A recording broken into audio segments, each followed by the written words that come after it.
You wake up each morning to fight the same demons that left you so tired the night before. You see, these demons, they don't live under your bed.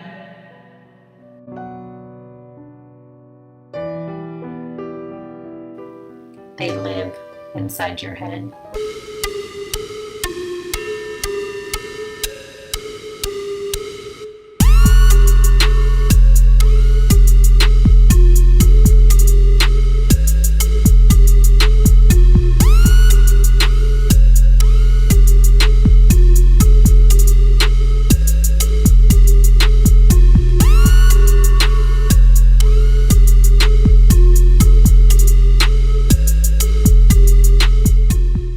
Hey guys, what is up? This is my NYX Face Awards 2018 entry with the demons that live inside us.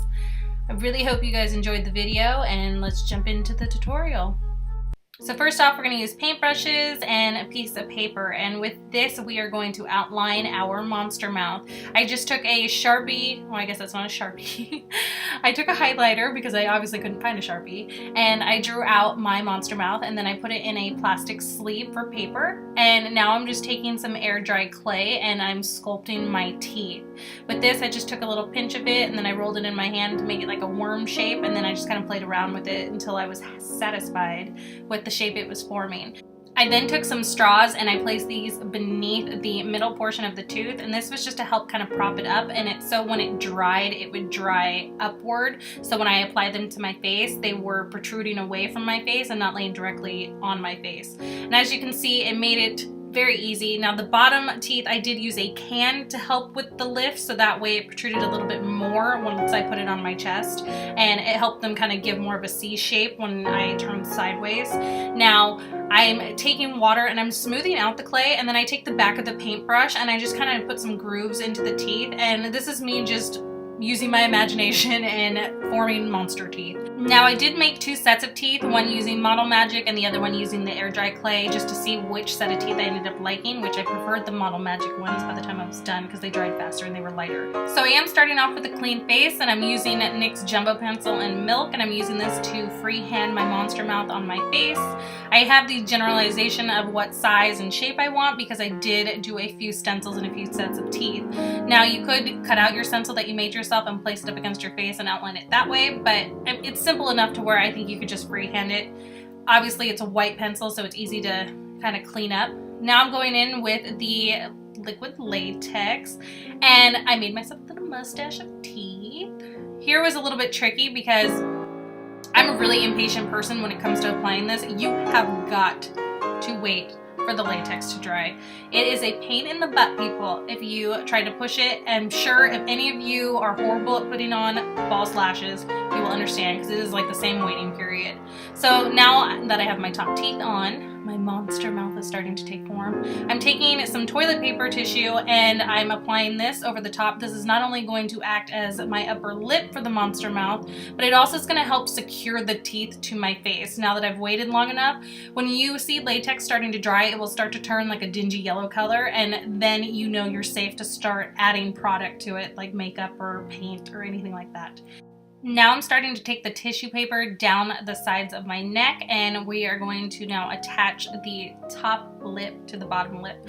Everything's taking form. I just decided to work downward, so now I'm putting the latex on both sides, and this is just going to give a little bit of texture as well as adhere the tissue to it. I did have to layer each side about 3 to 4 times. So with your monster mouth, just keep layering until you're satisfied with how thick it is, because you are going to be peeling this off your neck to create the illusion that it's an actual mouth. So it does need to be thick enough. Here now you can see why it needs to be layered so many times, because I'm slowly peeling this off of my neck. You can use scissors, you can use tweezers, anything to kind of pick it up. I just pulled my skin one direction and hit the other just to open it up a little bit.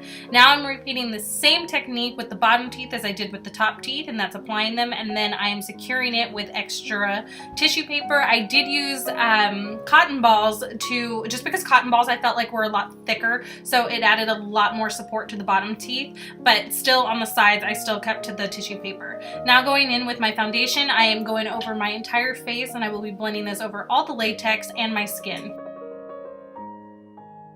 Next, I'm going in with my concealer, and I'm just going to do the upper portion of my face just as I would any beauty tutorial, and I'm concealing and setting and prepping my face. After concealing, I'm going to take a dense powder brush and I'm packing on my setting powder, and this is just to completely set everything that I have just used and go directly over your liquid latex as well.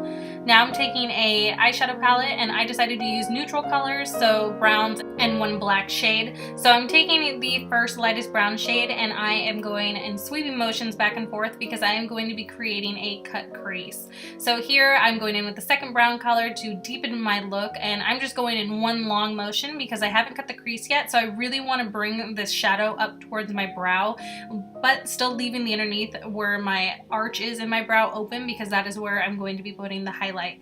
Next, I'm taking a black shadow, and I am going to deepen the cut crease that I just buffed out with the browns. This is going to really add a lot of depth to the look, and it's going to make the look a little more striking. Next, I'm taking my concealer and I'm placing this on my lid. I am looking up at the ceiling, and where it touches is where it's going to map out where I'm going to carve my cut crease. This is why it's so important to add a lot of depth to the color that you were originally using, where you were placing your crease, because once it's cut out, it adds a lot of dimension to the eye.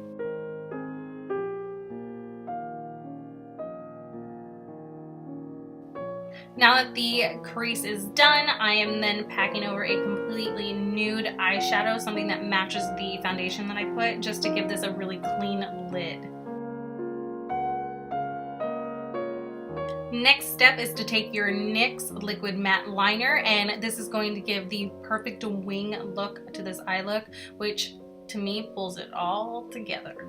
So I'm taking this in small strokes, and I'm taking the wing and extending it out to where my cut crease ends, and now I'm taking that highlight and I'm placing it on my brow, and I'm going to be placing it on my inner corner. Now going to the bottom lash line, you're going to be using the same two brown shades you used originally to form the cut crease, and you're going to buff that out at an angle. During this step, go ahead and pop on your favorite lashes and your favorite mascara, and we are done with the eye look. Going in with some contour, I am carving out my cheekbones and adding a little bit more depth to the outer portion of my face, just to kind of help bring this monster look together. I did decide to go in with a widow's peak, and I cleaned it up with some concealer just so I can make it nice and sharp, and then later on I did pull that body paint that I used to form my widow's peak, and I pulled it into my hairline.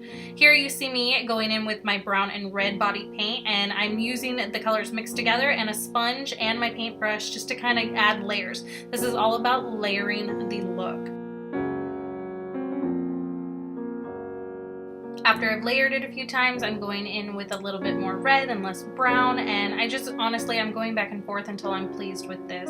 Next, I'll be taking a little break from the teeth and filling in the inner portion of the mouth with the red paint. I first color the entire inside with red, no other colors, and I fill everything in, so that way when I go in with my black, there's already a layer beneath it, so it adds a lot more depth to the outer portion of the mouth.